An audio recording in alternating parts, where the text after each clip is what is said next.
to get the read on this with Scott Martin on the money side. The Dow had a good day, putting up about 95 points here, and this run-up has continued despite these trade frictions. So what the heck is going on? Neil, I think the markets have confidence in President Trump. I think they like this change in negotiation. Now, let's be fair. It takes some time for all of us to get used to it, including, I think, the markets themselves to realize the negotiating tactic and the fact that it's not just talk.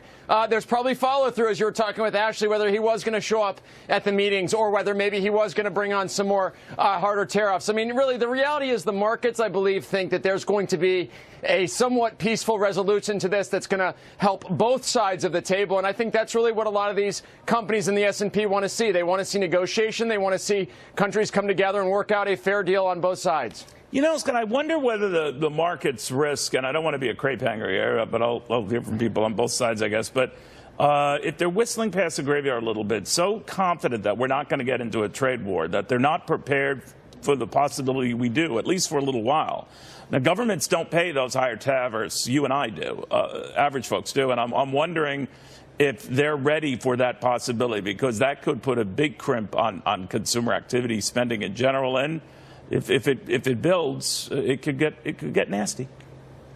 And they aren't ready for that, my friend. I'll tell you that much. I mean, we saw, gosh, a handful of days this year where even the slightest blow of a nasty trade wind would knock the S&P down, 50 points or so, the Dow down a few hundred. But I'll tell you what's funny, though.